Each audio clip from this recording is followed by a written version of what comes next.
নমস্কার বন্ধুরা, আপনাদের সবাইকে নতুন একটি ব্লগে স্বাগত জানাই। আজকে আবার চলে এলাম আপনাদের সাথে একটা নতুন ব্লগ শেয়ার করতে।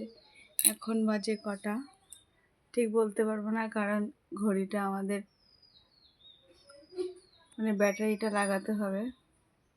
ঘড়িটা এখন নষ্ট আছে। ঘড়িতে বাজে 11টা 5, কিন্তু এখন 2টো বেজে গেছে। ছেলেদের গেছে স্কুলে, ও ছুটি হবে 3:30। তাই রান্নাবান্না হয়ে গেছে, খাওয়া দাওয়া হয়ে গেল আজকে। তখন আর ভিডিওটা করতে পারিনি। এই যে প্রথমে এই যে ভাত, আজকে অনেক কিছুই রান্না হয়েছে, তার মধ্যে আমি সব খাবো না। এটা হচ্ছে লাউ ঘন্ট, একটু বেলে মাছ দিয়ে লাউ ঘন্ট।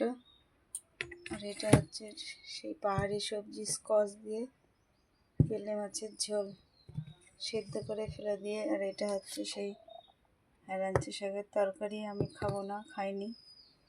আর এটা হচ্ছে আজকে একটু অন্য স্টাইলে চিলি চিকেন টাইপের, আবার অন্যরকম একটু আলুও দিয়েছি। চিকেনটাকে আগে পকোড়া করে, তারপরে ক্যাপসিকাম, পেঁয়াজ কুচি, রসুন কুচি, আদা কুচি, টমেটো কুচি দিয়ে একটু কষিয়ে আলু দিয়ে সেই চিকেনের পকোড়াগুলো দিয়ে রান্না করেছি। ছেলে একটু ভালো খাবে এখানে, তাই। আর আজকে এই দুটো বাসনই পাড়া হলো, কারণ বাসন দুটো মানুষের তো আর কি বলবো, জীবনের কোনো নিশ্চয়তা নেই, কখন কি হয়ে যায় আমি তাই ভাবলাম ব্যবহার করেই যাই। এটা তোলা ছিল, আজ একটু বের করলাম এইটা। তারপরে এই বাসনটা। আর এইটা হচ্ছে আমার মায়ের শেষ স্মৃতি।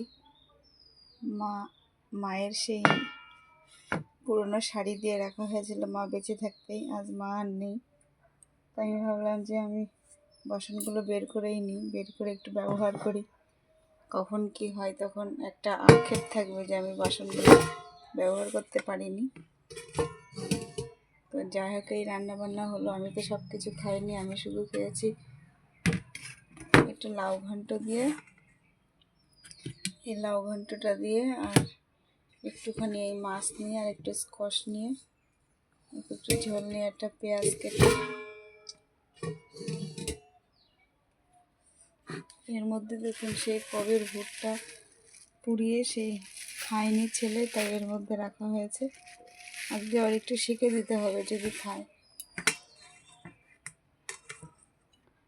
ছেলে আসলে তো ভাত খাবে। আর এটার মধ্যে কাটা সেই বাদাম শুকনো খোলায় ভেজে রেখেছে, আমি অবশ্য খাই না। তো এই যে ঘড়িটা তো নষ্ট হয়ে রয়েছে। তো আপনাদের যদি ভিডিওটা ভালো লাগে প্লিজ লাইক করবেন, কমেন্ট করবেন, শেয়ার করে দেবেন, আর আমাদের পাশে থাকবেন। দেখা হবে খুব শিগগিরই নতুন একটা ব্লগে।